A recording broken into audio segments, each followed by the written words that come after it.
सभी को एडवोकेट शिवम पांडे की तरफ से नमस्कार साथियों। मैं आपका advocate Shivam Pandey, high court. आप लोगों को बराबर मेरे द्वारा हर एक मैटर पे जानकारी दी जाती है। आज मैं बात कर रहा हूँ 72,825 शिक्षक भर्ती और 69,000 शिक्षक भर्ती।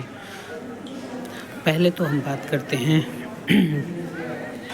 72,825 शिक्षक भर्ती की। 72,825 शिक्षक भर्ती में रिव्यू पिटीशन और रिस्पोंडेंट पर जोरदार तरीके से कार्य हो रहे हैं, जिसमें आप लोगों से टेट की मार्कशीट की अपील की गई थी, जिसे विभिन्न साथियों ने भेज दिया गया है। रिस्पोंडेंट केस में लगभग 3 महीने से डेट नहीं लगी है, लेकिन उसका भी कुछ कारण है। उस कारण को मैं जल्द ही अगले वीडियो में आप लोगों के समक्ष प्रस्तुत करूंगा और आने वाली डेट के विषय में भी चर्चा करूंगा, और चर्चा करने के साथ साथ आप लोगों को स्पष्टता बता दूंगा कि हाँ, कब डेट लगेगी और किस प्रकार से उसमें कार्रवाई हो रही है और क्या क्या हो चुका है और क्या होना शेष है। क्योंकि हम सर्वोच्च न्यायालय से विभिन्न स्तरों पर पहुंचने के बाद एक अच्छा और एक समीपस्थ कार्य करने के बाद हम आप लोगों के लिए एक बड़ा आदेश लाने के लिए अग्रसर हैं। एज ए एडवोकेट मैं आपको बता देना चाहता हूं, चूँकि इस भर्ती में मैं अप्लियांट भी हूं,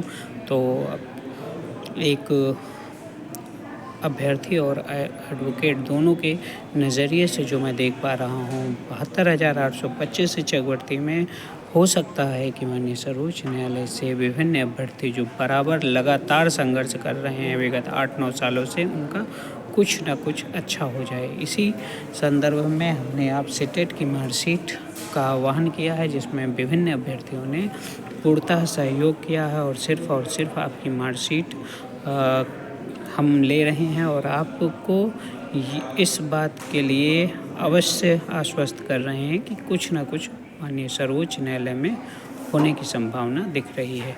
तब तक के लिए आप लोग रिस्पोंडेंट केस के लिए धैर्य रखिए। हम जल्द ही रिस्पोंडेंट केस को क्लियर करते हुए एक बड़ा आदेश प्राप्त करने की कोशिश कर रहे हैं, जो उसमें सफल होंगे।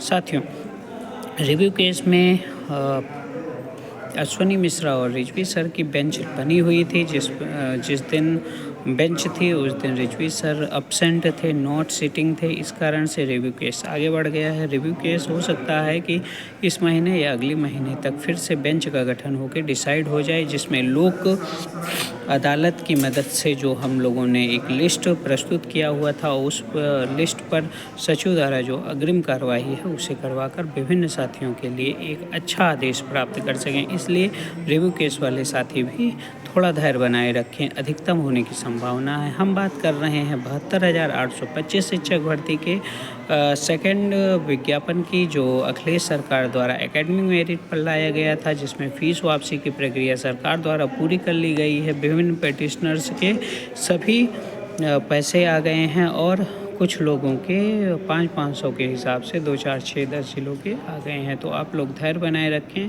अभी फीस वापसी की भी प्रक्रिया ज़ोर शोर से शुरू होने वाली है और विभिन्न अभ्यर्थी जो पेटिशनर्स के रूप में माननीय न्यायालय में उपस्थित हैं, उन्हें हर एक प्रकार से फीस वापस हो जाएगी। और नए विज्ञापन के संबंध में मुझे आपको इतना ही कहना है कि सेम पद पे 2 अलग अलग विज्ञापन और उस पद का टेट मेरिट पर चयन हो जाना, अर्थात दूसरे विज्ञापन को स्वतः निरस्त कर देना ही है। यह माननीय सर्वोच्च न्यायालय ललित जी का आदेश भी था कि सरकार की लिबर्टी पर है, वो क्या करती है आगे, लेकिन हम 65,000 समथिंग पद जो भर चुके हैं उसे नहीं छेड़ेंगे।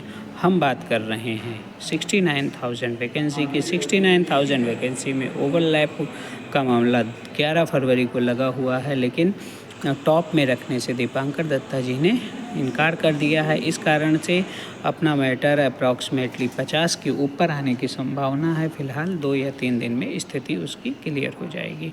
और ओवरलैप डबल आरक्षण के मामले की जल्द से जल्द सुनवाई हो जाए, जिस कारण से अन्य रुके हुए मामले भी जो 69,000 में सबसे अहम है और सबसे मुख्य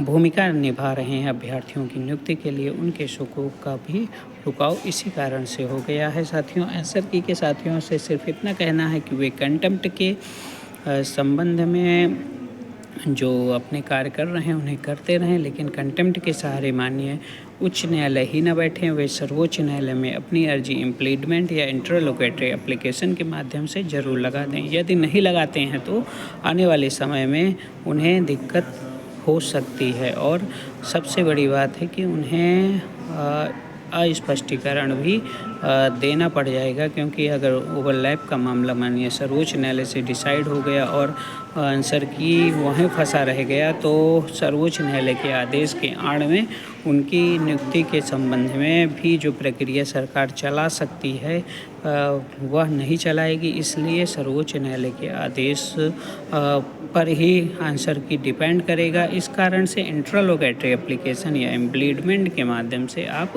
माननीय सर्वोच्च न्यायालय में उपस्थित जरूर रहें।